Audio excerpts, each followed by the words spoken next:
Hello everyone. मेरा नाम आयुष है और आज हम लोग केमिस्ट्री का एक चैप्टर पढ़ेंगे जिसका नाम है मैटर। तो चलिए जानते हैं आज हम लोग इस चैप्टर में क्या क्या पढ़ने वाले हैं। सबसे पहले हम लोग पढ़ेंगे क्लासिफिकेशन ऑफ मैटर के बारे में।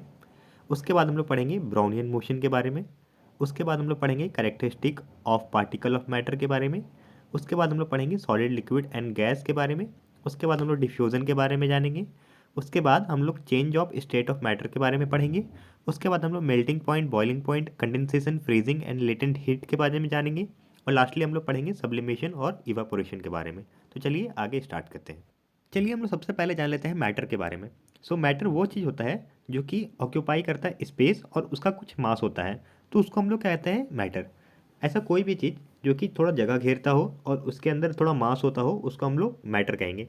Anything which occupy space and has mass is called matter. Example के रूप में हमारे सराउंडिंग में जितना भी कुछ है, चाहे वो एयर हो, वाटर हो, ऑक्सीजन हो या फिर कुछ भी हो, गैस हो, कोई भी चीज़ हो, वो सारा कुछ मैटर ही है।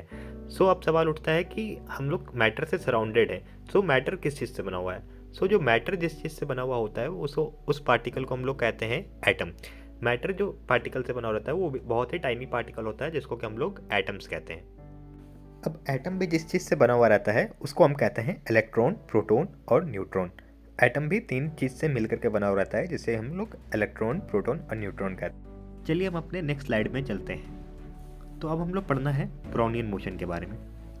ब्राउनियन मोशन क्या होता है कि किसी भी स्मॉल पार्टिकल का, चाहे वो लिक्विड में हो या फिर गैस में हो, कोई भी स्मॉल पार्टिकल चाहे वो लिक्विड के अंदर हो या फिर गैस के ऊपर हो। गैस के ऊपर एक एग्जांपल दे देता हूँ कि जो डस्ट पार्टिकल होते हैं वो आप नोटिस किए होंगे कि डस्ट पार्टिकल रैंडमली मूव करने लग जाते हैं इधर उधर। उनका एक जिगजैग मोशन में मूवमेंट होते रहता है हमेशा। वो क्यों होता है? क्योंकि वो गैस से घिरे हुए होते हैं और गैस के जो पार्टिकल्स हैं, जो स्मॉल पार्टिकल हैं, वो कंटिन्यूसली कोलाइड करते रहते हैं, टकराते रहते हैं डस्ट के पार्टिकल से। इसीलिए जो डस्ट होता है वो हमेशा रैंडमली मूवमेंट में मूव करते रहता है। इसी मूवमेंट को, जो स्मॉल पार्टिकल का मूवमेंट होता है, जो जिगजैग मोशन में मूवमेंट होता है, उसी मूवमेंट को हम लोग कहते हैं ब्राउनियन मोशन। ये मूवमेंट या तो फ्लूइड के अंदर हो सकता है या तो गैस के अंदर हो सकता है, ठीक है। ये जो डिस्कवरी किया गया है, इसको डिस्कवरी किया है रॉबर्ट ब्राउन नाम के एक साइंटिस्ट ने, जो कि एक साइंटिस्ट थे। उन्होंने एक दिन क्या किया कि वो एक रिसर्च कर रहे थे पॉलन ग्रेन के ऊपर। वो माइक्रोस्कोप के अंदर पोलन ग्रेन्स को ऑब्जर्व कर रहे थे। एक पानी के अंदर डाले हुए थे वो पोलन ग्रेन्स के पार्टिकल को, स्मॉल पार्टिकल को, और माइक्रोस्कोप के थ्रू उससे ऑब्जर्व कर रहे थे। उन्होंने ऑब्जर्व किया कि वो जो पार्टिकल थे, जो पोलन ग्रेन के पार्टिकल हैं, वो अचानक ही मूव कर रहे थे रैंडमली इधर उधर। उन्हें लग रहा था कि शायद ये पोलन ग्रेन मतलब जीवित हो, उसमें लाइफ हो, लेकिन ऐसा नहीं था। उसका मूवमेंट इसलिए हो रहा था क्योंकि पानी के जो मॉलिक्यूल्स है, वो जो फ्लूइड है, उसके जो पार्टिकल्स है वो मूव कर रहे थे और उसके पार्टिकल पोलन ग्रेन के पार्टिकल के साथ वो कोलाइड कर रहे थे। जो कोलिजन था उसके कारण से वो पोलन ग्रेन के पार्टिकल मूव कर रहे थे। अब इस मूवमेंट को के बाद ही इस फिनोमेनन को हम लोग कहने लगे हैं ब्राउनियन मोशन। इस मोशंस के आने के बाद हमें क्या क्या प्रॉफिट हुआ इसके बारे में जान लेते हैं। सबसे पहले हमें पता लगा कि जो ये टाइनी पार्टिकल है जिसको कि हम लोग एटम्स कहते हैं, वो रियली में एग्जिस्ट करते हैं। क्योंकि जब तक ये मोशन नहीं आया था, रॉबर्ट जो ब्राउन थे ये डेवलपमेंट नहीं किए थे, डिस्कवर नहीं किए थे ब्राउनियन मोशन के बारे में। उसके पहले लोग जानते तो थे कि स्मॉल पार्टिकल है, सब कुछ एटम से बना हुआ है, लेकिन ये प्रूव्ड नहीं हुआ था। ये ब्राउनियन मोशन के आने के बाद सबको ये पता लग गया कि एटम रियली में एग्जिस्ट करते हैं। और जो मैटर होता है, जो कि पार्टिकल होता है, स्मॉल पार्टिकल जो कि मैटर के अंदर होता है, वो कॉन्स्टेंटली मूव करते रहता है। इस चीज़ का, ये दो चीज़ का जानकारी हमें मिला इसके बाद ही। अब हम लोग जानते हैं characteristics of particle of matter. इसके 5 कैरेक्टरिस्टिक्स हैं। सबसे पहला है कि जो मैटर है वो पार्टिकल से बना हुआ है। दूसरा कैरेक्टरिस्टिक है कि अभी हम लोग ने जाना कि सारे मैटर जो है वो कि टाइनी पार्टिकल से बने हुए हैं, जिसको कि हम लोग एटम्स कहते हैं। पार्टिकल जो है मैटर का, वो बहुत ही स्मॉल होगा, बहुत ही टाइनी होगा, बहुत ही स्मॉल होगा। थर्ड नंबर का जो कैरेक्टरिस्टिक है वो है कि सारे पार्टिकल्स, जो मैटर के पार्टिकल्स है, उसके बीच में स्पेस होगा।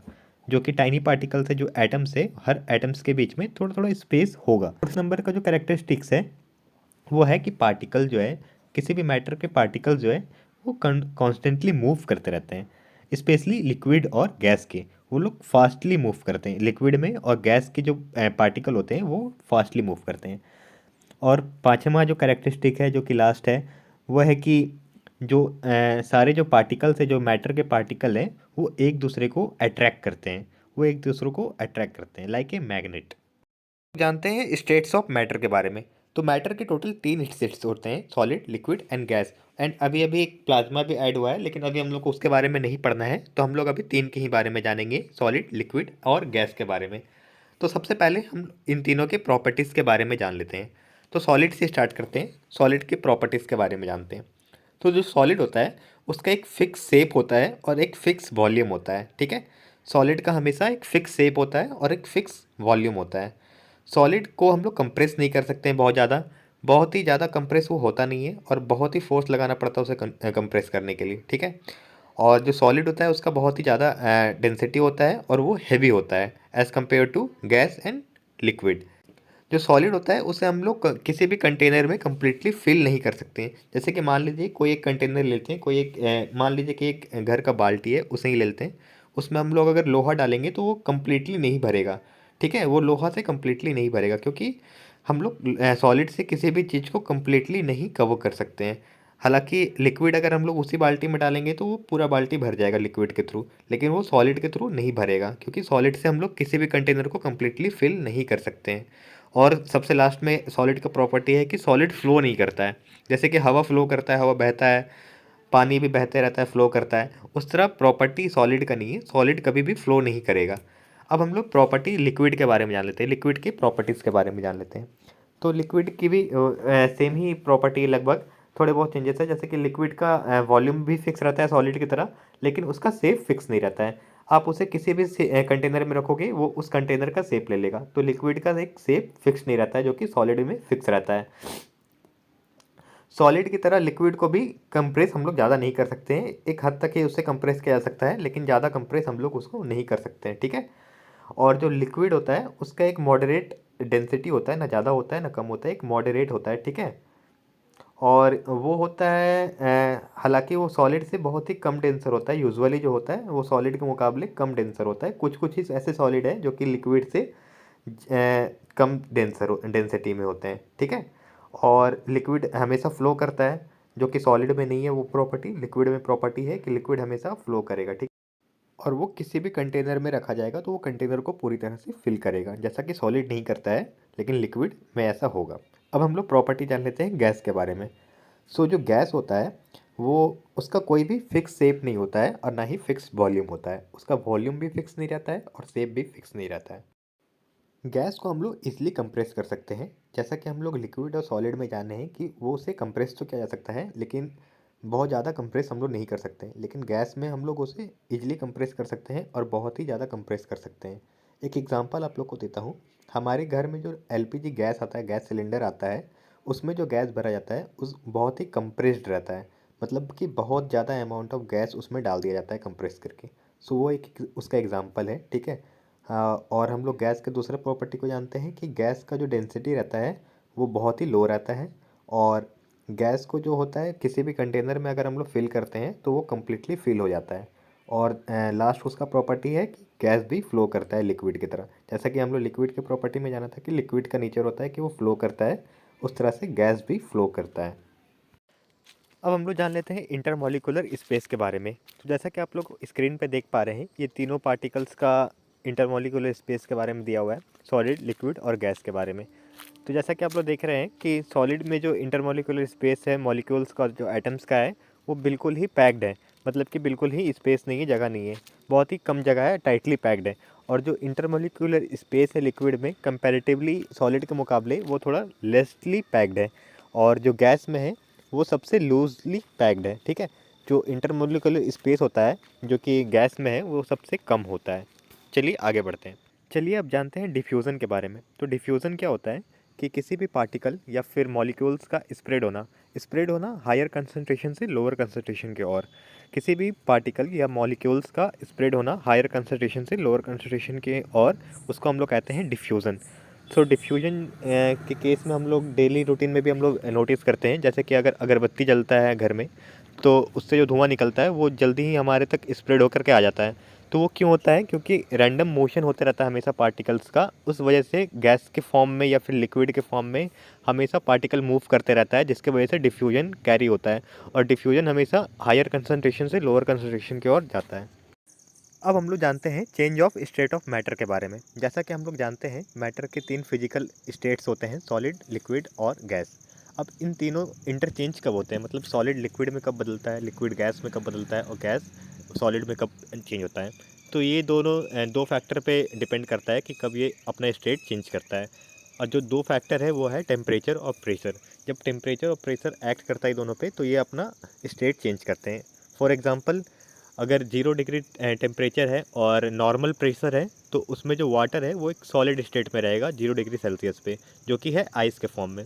और वही अगर रूम टेम्परेचर है, अगर नॉर्मल प्रेशर है, तो जो वाटर है वो लिक्विड स्टेट में रहेगा रूम टेम्परेचर पे। और अगर हम उसे बॉईल करते हैं 100 डिग्री सेल्सियस पे, तो जो वाटर है वो बॉईल होकर के इवापोरेट हो जाएगा और वो गैस के रूप में, वाटर वेपर के रूप में कंडेंस हो जाएगा। सॉरी, कंडेंस बोल रहा हूँ, वाटर वेपर के रूप में चेंज हो जाएगा। सो ये तीनों अपना स्टेट चेंज कब कर रहा है? जब इस पर टेम्परेचर पड़ता है। टेम्परेचर चेंज होने के कारण ये अपना स्टेट, मतलब कि जो स्टेट है वो भी चेंज करते जा रहा है, सॉलिड से लिक्विड, लिक्विड से गैस और गैस से वापस सॉलिड में। सो जो फैक्टर इन लोग को अफेक्ट करता है वो है टेम्परेचर और प्रेशर। इन दोनों की वजह से कोई भी स्टेट में चेंजेस आ सकते हैं। अब हम लोग जानते हैं मेल्टिंग के बारे में, इवापोरेशन के बारे में, कंडेंसेशन के बारे में और सब्लिमेशन के बारे में। तो सबसे पहले जानते हैं मेल्टिंग के बारे में। मेल्टिंग उसको कहते हैं, एक ऐसा प्रोसेस है जिसमें सॉलिड स्टेट को अगर हम लोग हीट प्रोवाइड करते हैं तो वो डायरेक्टली लिक्विड फॉर्म में चेंज हो जाता है। अगर हम लोग किसी भी सॉलिड स्टेट को अगर हीट प्रोवाइड करते हैं तो वो लिक्विड फॉर्म में जो चेंज हो जाता है, उस प्रोसेस को हम लोग कहते हैं मेल्टिंग। फॉर एग्जांपल, आइस है। अगर आइस 0 डिग्री सेल्सियस पे रखा हुआ है तो वो मेल्ट होना स्टार्ट हो जाता है। 0 डिग्री सेल्सियस पे आइस मेल्ट होना स्टार्ट हो जाता है। तो जो 0 डिग्री सेल्सियस है वो आइस का मेल्टिंग पॉइंट हो जाएगा। तो हम लोग कह सकते हैं कि आइस का जो मेल्टिंग पॉइंट है वो 0 डिग्री सेल्सियस है। और जो वाटर का जो बॉइलिंग पॉइंट है, जिसमें कि आइस पहले तो वाटर में चेंज होता है मेल्ट होकर के, उसके वाटर से अगर हम लोग उसको गैस में चेंज करेंगे तो उसको 100 डिग्री सेल्सियस में देना पड़ेगा, तब वो वेपर में बनता है, चेंज हो जाता है। तो उसको हम लोग कह सकते हैं बॉइलिंग पॉइंट। वाटर का बॉइलिंग पॉइंट होता है 100 डिग्री सेल्सियस। अब हम लोग बात करते हैं इवापोरेशन के बारे में। इवापोरेशन क्या होता है? जब कोई लिक्विड सब्सटेंस चेंज हो जाता है गैसियस सब्सटेंस में, तो हम लोग कहते हैं कि वो इवापोरेट हो गया है। तो अगर लिक्विड सब्सटेंस गैसियस सब्सटेंस में चेंज हो जा रहा है तो उस प्रोसेस को हम लोग कहेंगे इवापोरेशन होना। अब ये होता क्यों है? अगर किसी भी लिक्विड प्रोडक्ट सब्सटेंस में अगर हीट पड़ता है तो वो चेंज हो जाता है, वो वेपर। अगर वाटर में हीट पड़ रहा है तो वो चेंज हो जाता है वाटर वेपर में, और वो गैसियस फॉर्म में चेंज हो जाता है। तो इस प्रोसेस को हम लोग कहते हैं इवापोरेशन। अब जानते हैं कंडेंसेशन के बारे में। तो कंडेंसेशन जस्ट इसका अपोजिट होता है। जब हम लोग गैस को लिक्विड में चेंज करते हैं बाय अप्लाइंग कूल मतलब ठंडा अप्लाई करने पे जब गैस लिक्विड में चेंज हो जाता है, तब हम लोग उस प्रोसेस को कहते हैं कंडेंसेशन। अब हम लोग सब्लिमेशन के बारे में जान लेते हैं। सब्लिमेशन भी एक छोटा सा प्रोडक्ट है जिसमें कि कोई भी सॉलिड स्टेट डायरेक्टली बिना लिक्विड में चेंज हुए हुए डायरेक्टली गैस में चेंज हो जाता है। उस प्रोसेस को हम लोग कहते हैं सब्लिमेशन प्रोसेस। फॉर एग्जांपल देख लीजिए, ड्राई आइस। ड्राई आइस क्या होता है? ये डायरेक्टली चेंज हो जाता है, ये लिक्विड में चेंज नहीं होता है। ये कार्बन से बना हुआ रहता है और ये डायरेक्टली गैस में चेंज हो जाता है, डायरेक्टली कार्बन डाइऑक्साइड में चेंज हो जाता है। तो इस प्रोसेस को हम लोग कहते हैं सब्लिमेशन। तो चलिए दोस्तों, आज के लिए यहीं पे ख़त्म करते हैं टॉपिक को, और कल एक नया टॉपिक के साथ स्टार्ट करेंगे।